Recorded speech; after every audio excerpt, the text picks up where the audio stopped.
Record to.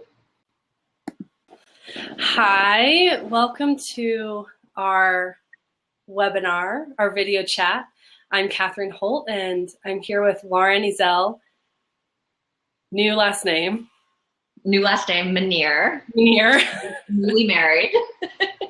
And this conversation I'm having with Lauren today is part of the series of our Wisdom School. And our Wisdom School is a platform that is about sharing profound wisdom that isn't necessarily shouted from the mountaintops. It's the everyday wisdom that we earn simply from living human lives. And so Lauren and I today are talking about how and why is it important to live in our bodies instead of from the outside in. So I'll share a little bit about myself, and then Lauren, you can share as well. So my name is Catherine Holt. I'm a therapist, and I live in Boulder, Colorado. And my focus in my work is mostly around helping women and people learn how to live embodied lives, trusting hunger and desire. So Lauren, can you share a little bit about you and your practice? Sure. Again, my name is Lauren Manier. And I am also a therapist. I'm in New York City, as well as a yoga instructor. In my work, I specialize in working with eating disorders in my psychotherapy practice. And so my work from a more integrative stance is about helping people to live inside their bodies peacefully, rather than always fighting their bodies in order to find whatever is externally defined as happiness. So I do that in various modalities. Thanks. And we're using a platform called Blab, and we have someone named Kevin. Kevin, thanks for participating. Let us know if you have any questions as we move forward. So the way we're going to start this conversation is by Lauren and I discussed sharing a little bit of our stories, why and how we got to the place that we did. Why is it even important to us to live in our bodies? And Lauren and I actually met in high school and reconnected as social workers in New York City while we were doing advocacy around women's bodies and media and the pressures of that with an organization called Endangered Bodies. And it's interesting, we went to an all-girls school, so I think we maybe have an interesting perspective of women and bodies and culture. Mm-hmm. At least I do. So my story is that the way I came... school in the South. In the South, yes. So the way I came to value and really honor living in my body instead of from the outside in is that I grew up in the Southern culture of where it was much more valued how I was seen versus how I saw, or how I was experienced versus what I was experiencing. I really felt like I was trained to learn how to experience the world based on how people saw me or felt about me. And this pattern kind of spiraled into learning to follow the rules really well, learning to be accommodating to people's needs really well. And I did great in school, went to really amazing universities. And all the while, I had a really intense relationship with my body and food, and an eating disorder that really just kind of strangled things from the inside out. And it was through that healing process that I learned how to start to challenge some of the rules I had internalized and to come into my body in a more full way. So that's why, to me, it's really vital. There's no way I could have done the work I'm doing, or the voice I have, without undoing a lot of the structures that I had internalized really strongly, and start to feel my way through the world instead of just think it or following rules that someone else made. So that's my story. Okay. Lauren, mine is gonna sound very similar for obvious reasons, but I also grew up in a Southern culture that valued certain aspects of femininity more than others. And also had a family that was heavily influenced by that culture, and biologically and naturally, something that makes me a good therapist and I consider to be a strength, was very, very sensitive. So I learned from a very early age that I could read people and then sort of change what I was saying or doing in order to please those people, to an extent that I sort of developed this whole, like, a false sense of self based on all of these external standards, a sense of success that came from outside of me rather than from my heart or my gut, and a sense of self-worth that came from outside of me, which, similar to what you were saying, Catherine, works very well in school, particularly because, all children sort of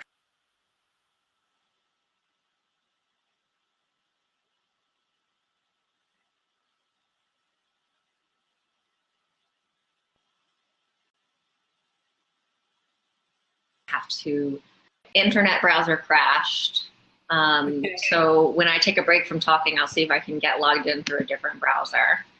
But for now, I'll just wrap up by saying that when it came to creating an adult life for myself that involved supporting myself, having relationships with other people, and feeling like I had a relationship with myself, it was no longer really tenable or sustainable to be somebody else. And found through my own healing of my relationship with my body and with food, a way to figure out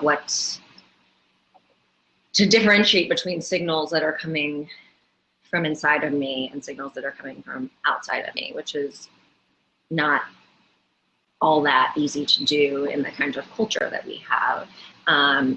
And so I've made my work about helping other people to find that as well, with the sort of meta idea that if more of us lived from the inside, rather than from a reactive, from a place of connection rather than from a place of reaction, that the world would be less traumatic.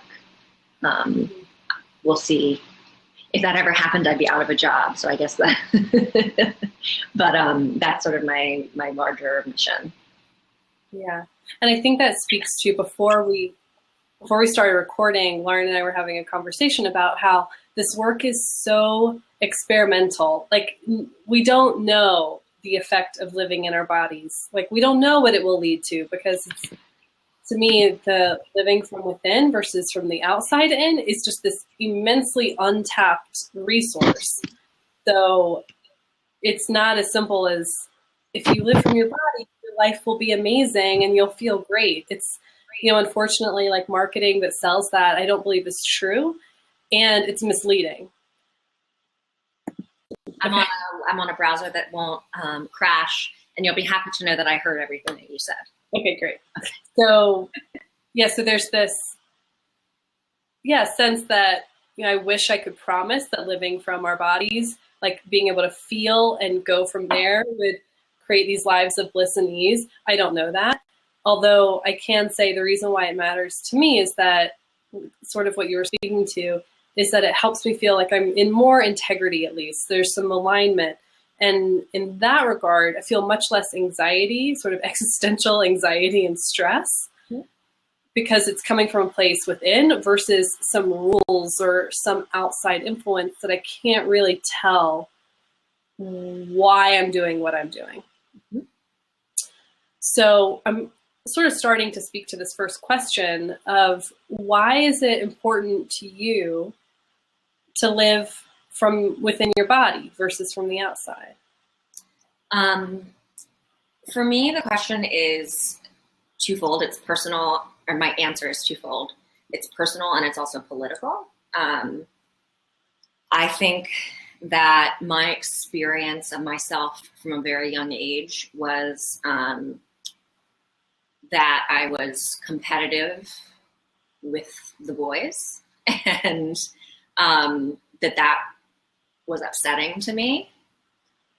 because of how our society looks at women and values femininity in relationship to power.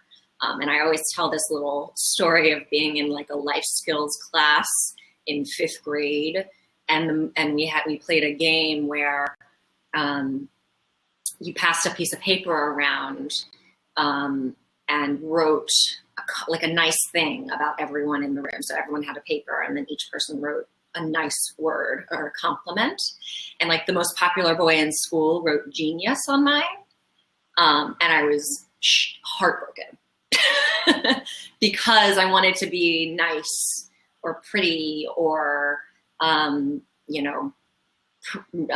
fun or popular, like something that to my little 5th grade mind was a positive in terms of being a woman. So for me, there's a political element in the way that our culture values different genders. And of course, in a more postmodern context, the full spectrum of gender and identity is really, maybe this is a word you used, Catherine, but strangled by our culture and people. We simply don't accept everyone as equal, whether that's in terms of equal pay in the U.S. or that's in terms of access to education in other places. So for me, allowing women the option, and by extension, allowing all bodies the option of living from within, rather than only allowing the bodies that meet the externally defined standards the option of living from within, is like a political, I've lost my nouns, but is a political agenda. Yeah.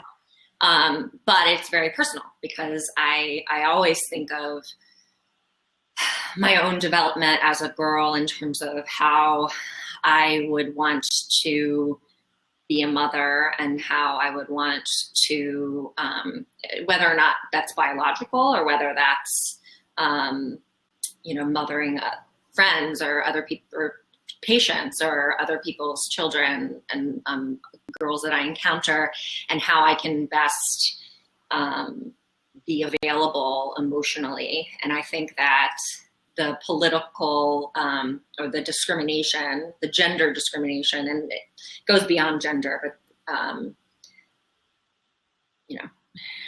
we only have one podcast for today.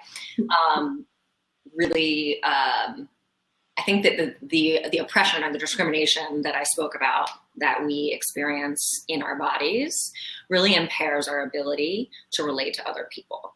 Mm-hmm. And the primary relationship being that of a parent. So how can you be comfortable enough in yourself, managing your own emotions well enough that you can be available to a child or a friend or a partner who is needing you. And what I've learned in my own life is that if I am living from, in a way that's externally defined, there's always a cost to my internal world. And that gets played out in my relationships with food, myself, other people. And that it's really, for me, impossible to live a satisfying life if I'm not at peace in that way. So for me personally, it's really critical. But again, I feel that it permeates every sphere of life, whether it's interpersonal, family, community, political, because the way that we relate to ourselves is really enacted in the way that we relate to others, no matter who we are and what body we're in. Mm-hmm. And as long as some people aren't given permission, to use your language, Catherine, to be themselves, there will be a cost, whether it's personal, interpersonal, or political or global. Yeah, I see that. I think about this as political as well, in terms of, I think about our work largely as a reholing process, where we so easily pull people apart into different characteristics, or, if we're letting this podcast be just about body, like we pull people apart into particular body parts, whether it's face, legs, butt, boobs, arms, stomach, and there's a fragmenting that happens to women. And I think this gets played out through the lifetime, where we become fragmented. It's when we start to trust that, we are parts of a whole instead of a whole.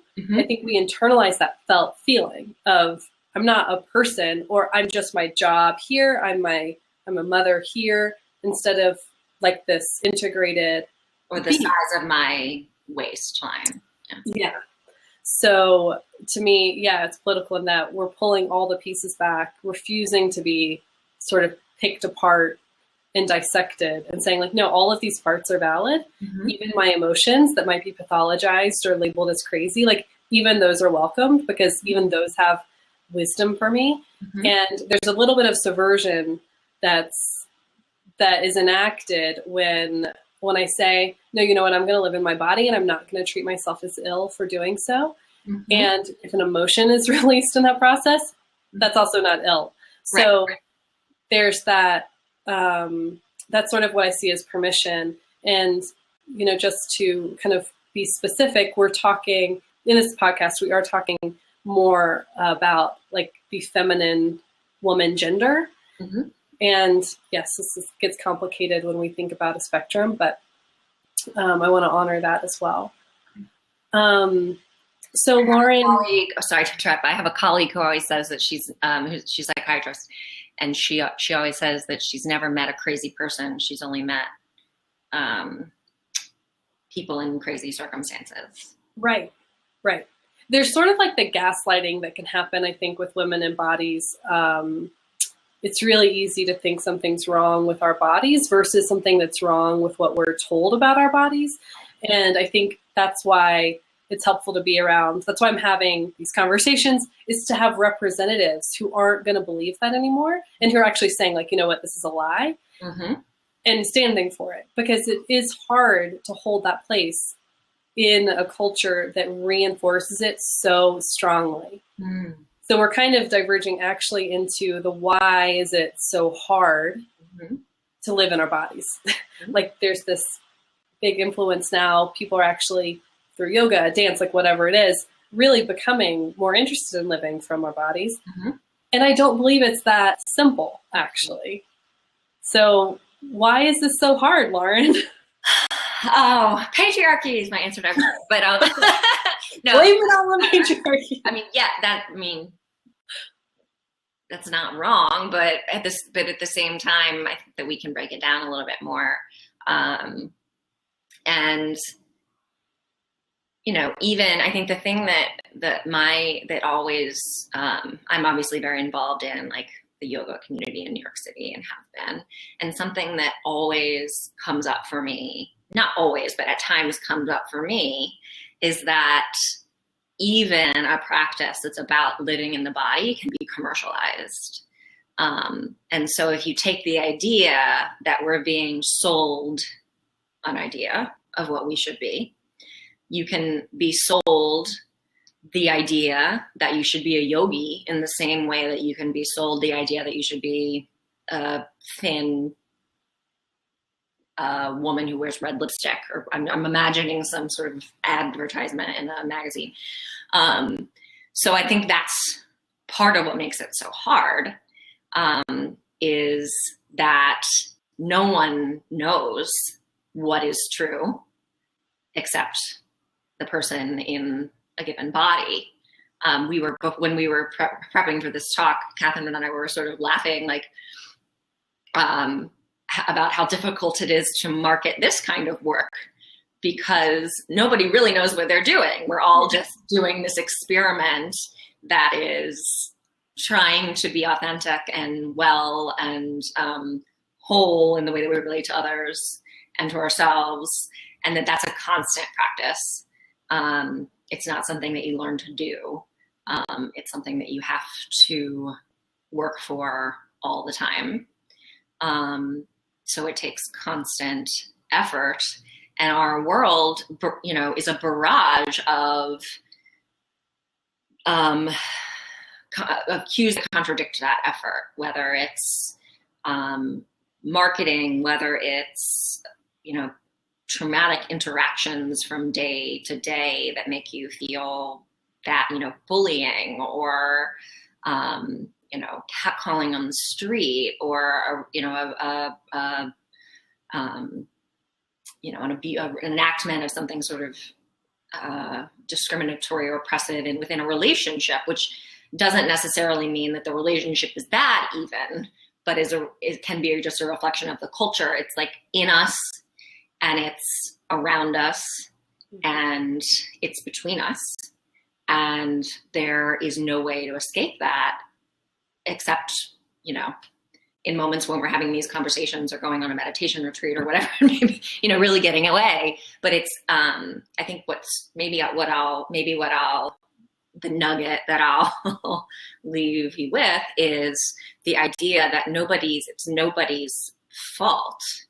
There's no one to blame. There's no problem to scrape out, right? There's no solution to the problems that we're identifying that's simple or clean or clear. Mm-hmm. It takes all of us engaging in a constant effort. And that's hard and painful. And I think that we often participate in the status quo ways of being because it's really too painful not to. Like, I think that's a stance that Catherine, you and I share, maybe, and that I sort of alluded to in talking about no one being crazy, that, if you're somebody who's experiencing circumstances that are so painful that they interfere with your ability to go to work or school or be in your family, I can't say that you shouldn't engage, or that I can't necessarily say you can't engage in coping mechanisms that take you away from your internal cues, right? Because we're all surviving. I may have lost is that making any sense? Well, what I'm hearing from that is there's a function to all seemingly crazy or chaotic or destructive behaviors, including how we live in our bodies. Yeah. So even living outside, the idea of dissociation, there's such a wise response in knowing how to leave our bodies and follow rules set by media, set by culture, look a certain way, follow a certain regime.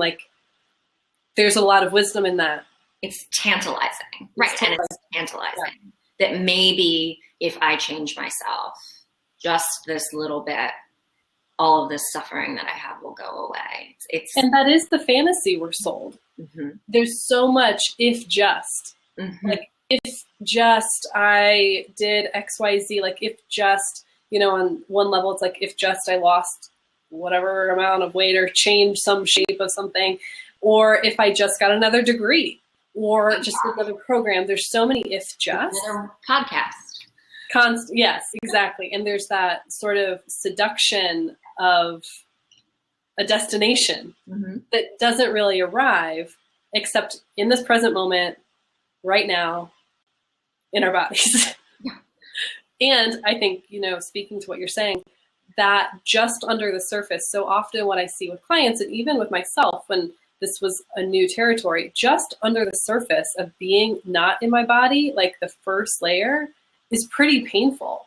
Yeah. Because it can bring up how long. I remember really vividly an experience of coming into my body and grieving how much I hadn't been in my body. Mm-hmm. And it was right there. And I was like, whoa, I've missed out on a lot of years of this. And I think for some people that there's that side of things, there's also trauma that hides right under that can be overwhelming to the nervous system, emotions. You know, it can be a pretty significant release if it's not sort of held in a context of support. Mm-hmm. Yes. So I think for me, that's one of the reasons why it's pretty hard. And it's not as simple as just live your body, live your best life, because we live in a complicated world. Mm-hmm. And so the idea of support is really resonating with me, that we really can't do it. You know, we are in this individualistic society, but we're really not built for that. Like, we really can't do it without the support of others. And part of what we're sold is the idea that we can. So there's a lot of shame in needing support. And as you were saying, it can be very dangerous to live inside your body without support, because you're gonna have to feel everything. Uh-huh. Yeah. And I don't want to waste too much time, but something that I've been thinking about a lot lately is, I said at the beginning of this podcast that I was recently married. And I, you know, very decidedly politically committed to not dieting and not having an exercise plan for my wedding, that I was going to get married in my body as it is and honor that. And I was successful, and it was very painful, because in not practicing those ways that we engage in the dance of like, oh, I'm going to be better, or I'm going to be happy, or nothing bad is going to happen to me, or dissociation is sort of what you're getting at. You feel you feel the happiness of a transition. You feel the loss of a transition. You feel the vulnerability of being exactly how you are with all of your flaws. You feel the strength that comes with that. You feel the conflict around you of other people. You know, it's a lot. And I think the piece we haven't necessarily brought in yet is privilege. That, you know, I am in a situation where I'm supported enough that I can do that, and I have the space and time. Support, privilege, whatever. But support being the operative piece, but privilege being really important, because it takes to have support. It takes not just access to support. It takes money. It takes time. It takes, housing. It takes food. There's so many just basic things that precede.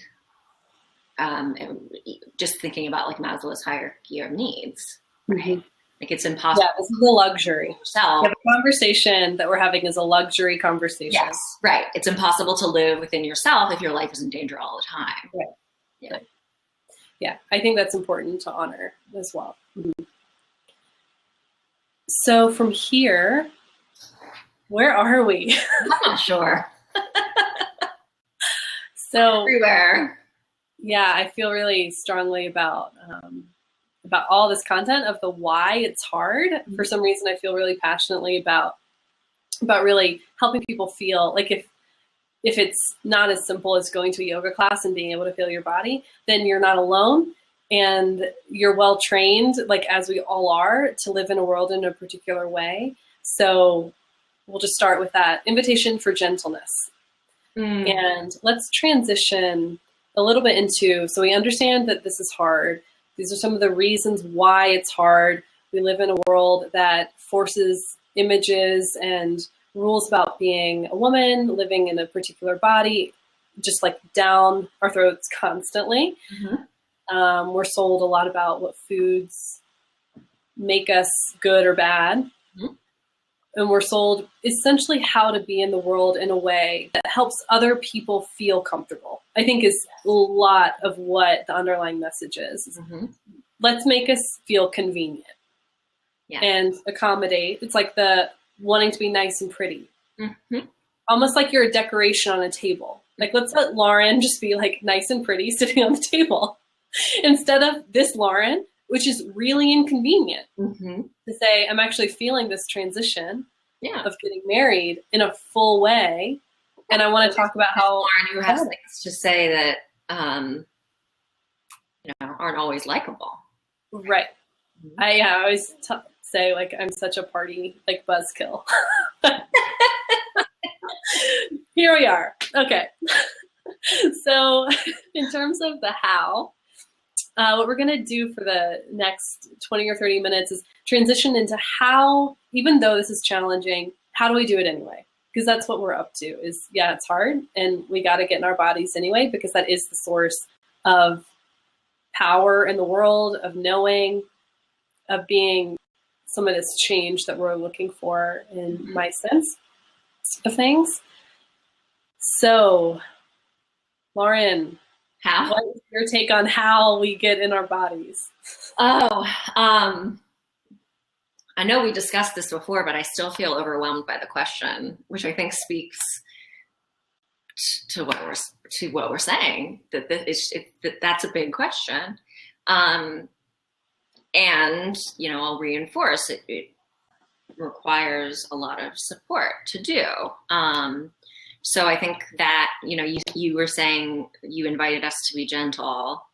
The word or the term that I use usually is compassion for self, same thing. And knowing that we're not going to be in our body all the time. It's just not going to happen. And there are times where it can't happen and that's appropriate and healthy. For example, if you have a bus coming at you at 100 miles per hour, that's not the time to reflect and connect with others around you. That's the time to react and escape.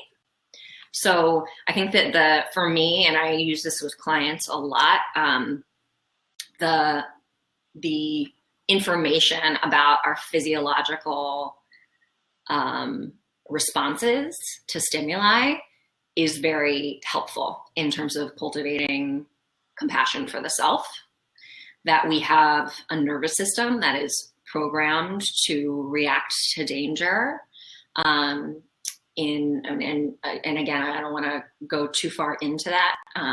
Some books that I often give people that are helpful in terms of understanding sort of the more animalistic part of being a human being are Peter Levine's Waking the Tiger. And then there's a book called The Body Keeps the Score by Bessel van der Kolk, is his name. He's sort of the pioneer of trauma theory. But the idea that we are in a world full of stimuli all the time, and that sometimes it's appropriate to react, right? So sometimes we're going to get it wrong. Does that make sense? Uh-huh. And I think that's important in terms of understanding also why we do the things that we don't necessarily do consciously, right?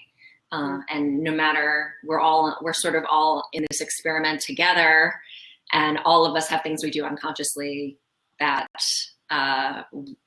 one day maybe we'll recognize, one day we won't. So for me, and sort of the way that I work, I think a lot about mindfulness practice and theory. I was a yoga teacher before I was a therapist. So for me, that is the foundation of my personal healing practice or self-care practice. But I think it really applies to most things, which is that you're training yourself to come back home over and over and over again.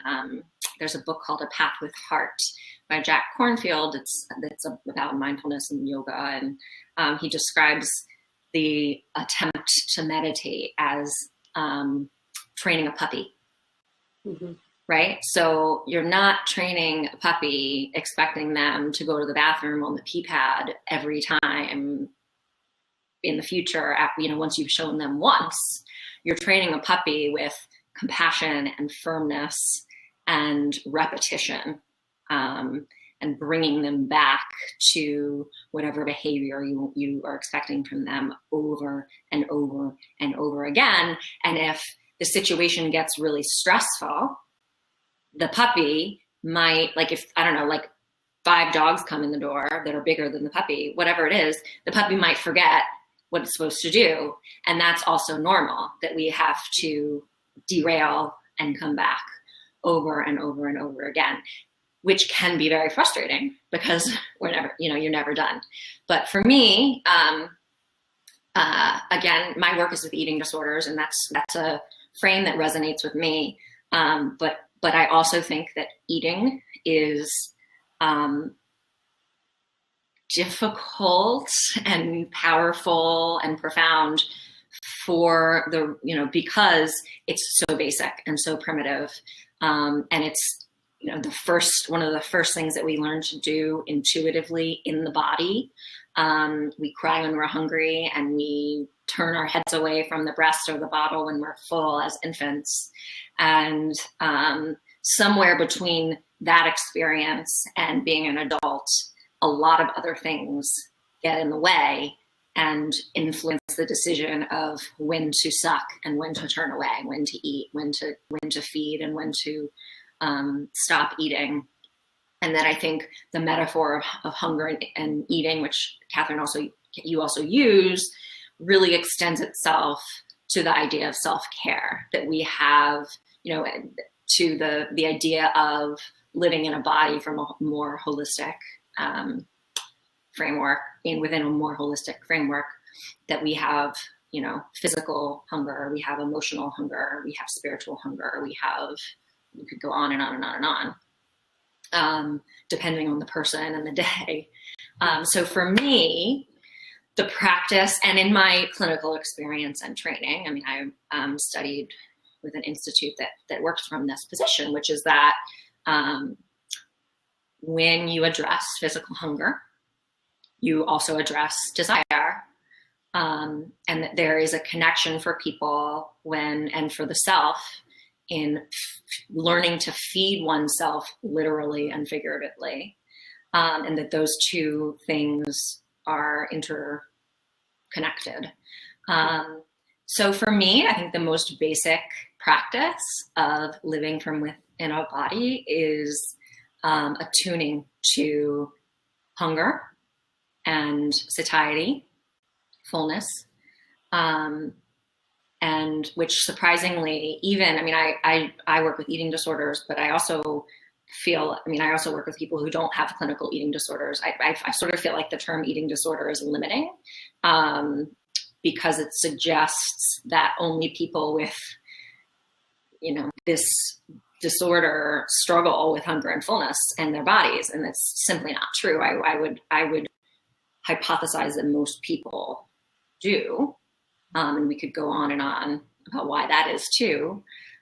We touched on a lot of the reasons. But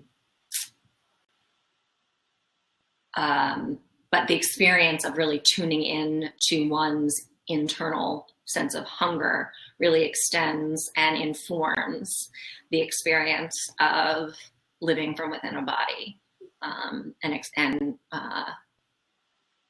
facilitates the ability to tap into the internal need to move or connect or, sleep. Mm-hmm. So it's that, like, the basic, like that instinctual basic hunger signal. Yeah. It sounds like what you're saying is that it can open all these other channels to other needs.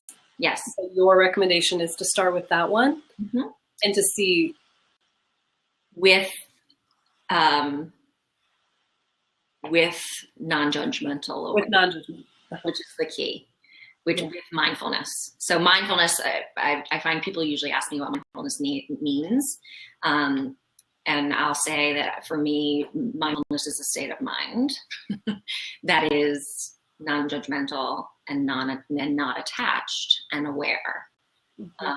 So practicing sensing your hunger without judgment or what you're hungry for, how frequently you're hungry, how intense your hunger is, how absent your hunger is. And I find that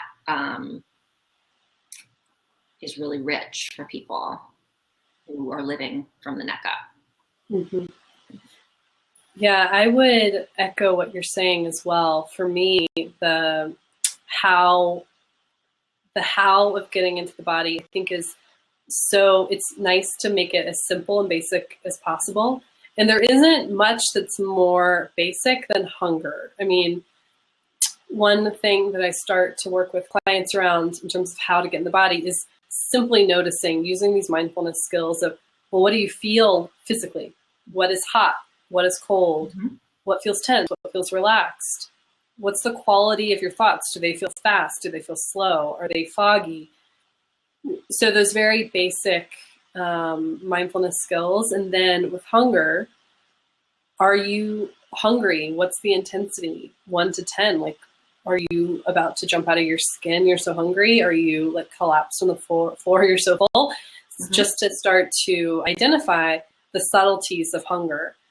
And the reason why I find that physical hunger is such an important entry point brings us back to what we're talking about, the why, the political element of this to me, is that when we're sold a lot about making hunger small, curbing appetite, making feminine hunger and desire very contained, we're either like, starving people eating burgers on the beach. Like it's this like mixed impossible message. Right.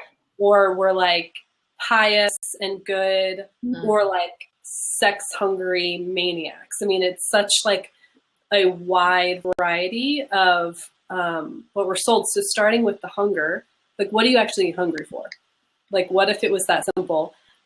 And the way I see that escalating in people's lives is if I can't feel physical hunger, if I can't say, I'm hungry for this, then it's going to be really hard when maybe spiritually or, professionally, I start to have a need for something to change.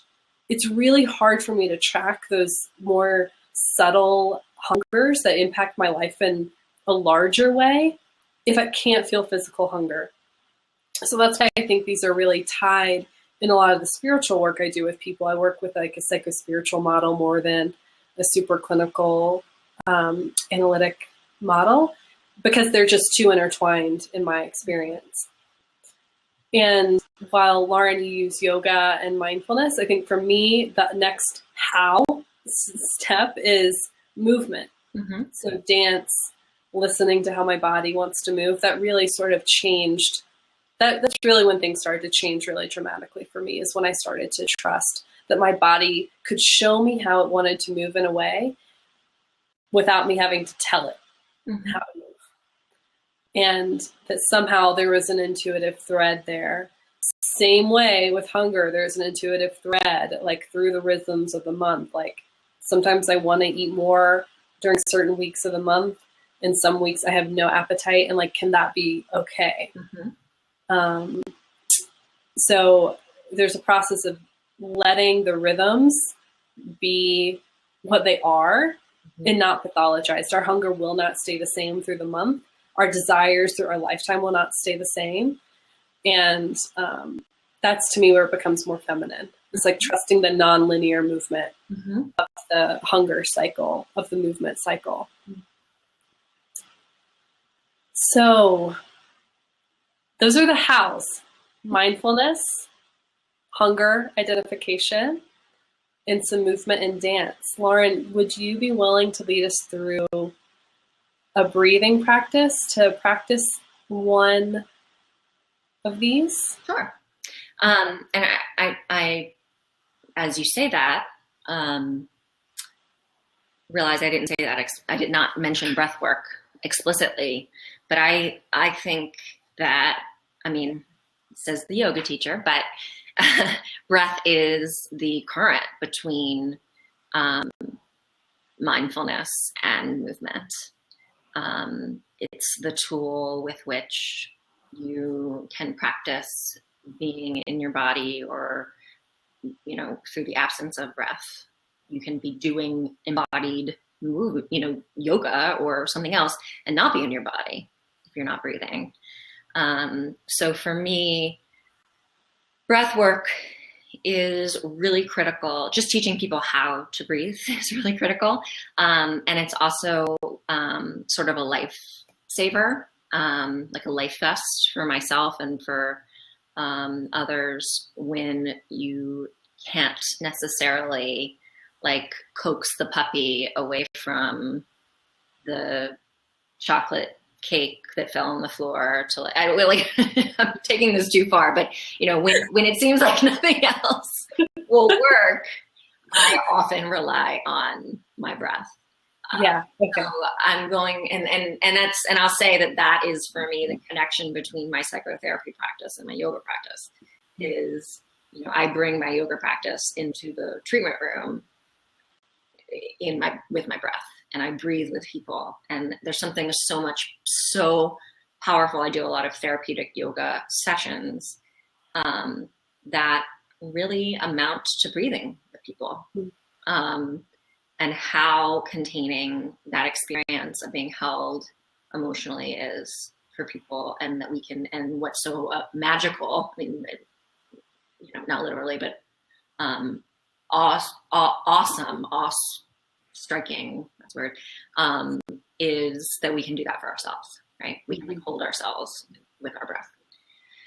So we're going to do something really simple, but if anyone who's listening could put both feet on the ground, or sit on wherever you're seated, come to a stable seat. So you could be on the ground, sitting like cross-legged on the earth. You could be in a chair, but make sure you uncross your legs. Take the backs of your hands to your body. So maybe to your thighs, maybe to your knees, and let your eyes close if you're comfortable. It's important to be non-judgmental and aware of the fact that you might be uncomfortable with your eyes closed. And if that's the case, just soften your eyelids. Please do not close your eyes if it makes you feel anxious.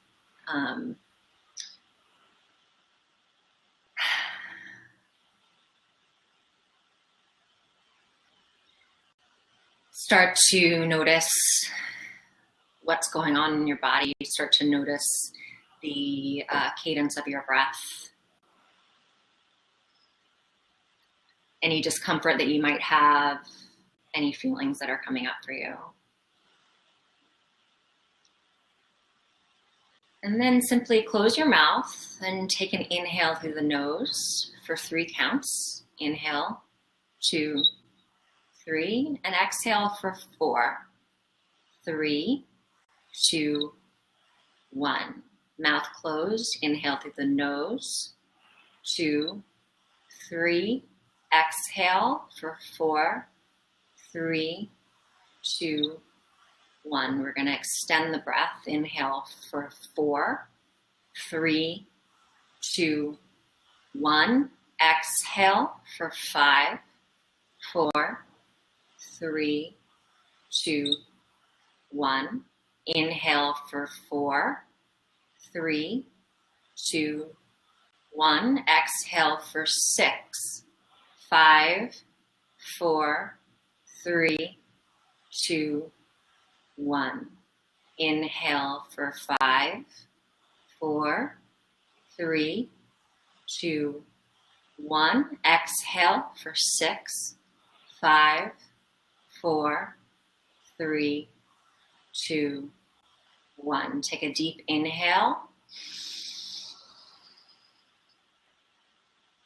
And then release through your mouth, making sound. And slowly start to come back into the space where you're seated and let your eyes flutter open. So a little gift that I often give to people is the fact that if you extend your exhale longer than your inhale, you activate the parasympathetic nervous system. You activate the part of your nervous system that soothes, relaxes you, and completes the response to trauma and stress.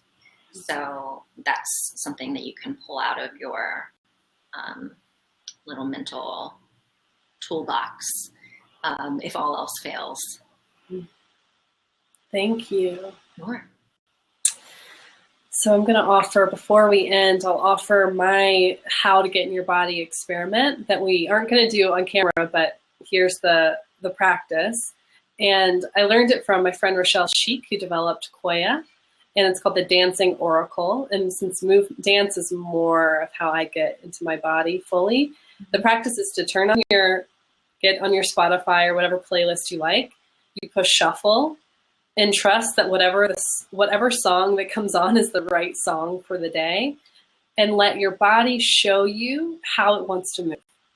So instead of thinking there's a particular way to dance to the song, like what if there's no rules? Like what if your body knows exactly how to dance to the song? So find your song, trust there's a message in it, and let your body show you what to do. So you might just want to have that as a dance break between clients or whatever. But I'm going to try that one tomorrow. Yeah. It's also nice for like divination. If you need a message, just trust the playlist. The goddess of the playlist. So let's see, what else? I think we also had talked about offering a hunger experiment to wrap up the idea of hunger, fullness, desire. For me, hunger and desire are a portal to the divine. I think about this in a spiritual context, which is the basis of an upcoming workshop I'm teaching in Boulder. But as a hunger experiment, Lauren, what would you suggest for people who are wanting to get in touch with feeling their hunger more?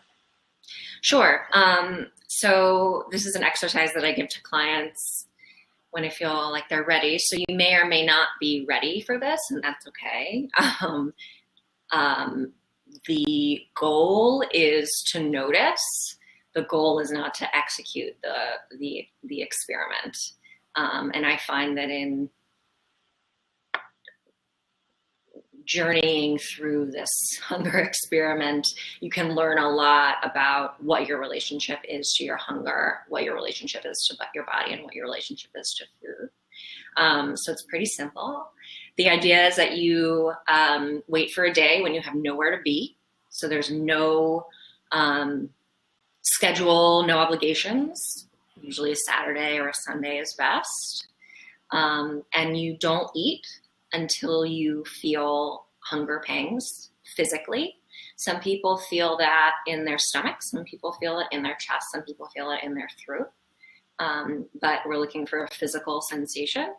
And then when you feel the physical sensation of hunger, you wait for the first thing that comes to your mind, much like the divination of the song. I mean, you could use a song, I guess, if you want, but you feel your hunger and you notice what comes to your mind first.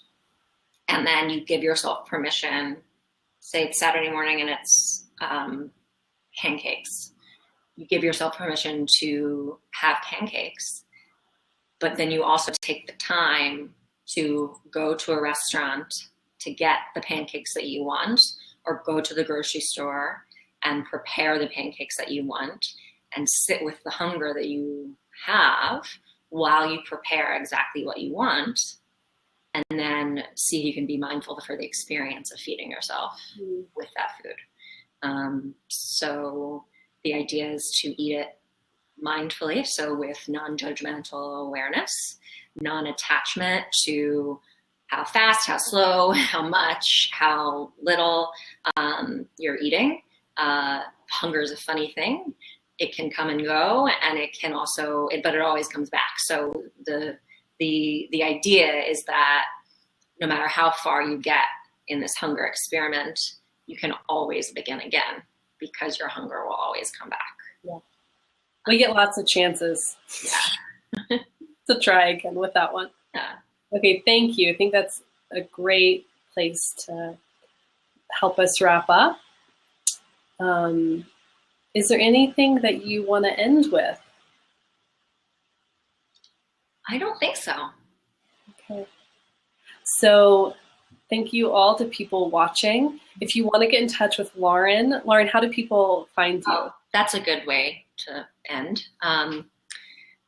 Information. My website is laurenezelltherapy.com, Ezell. And on Facebook, you can also find me, Lauren Ezell, RYTLCSW.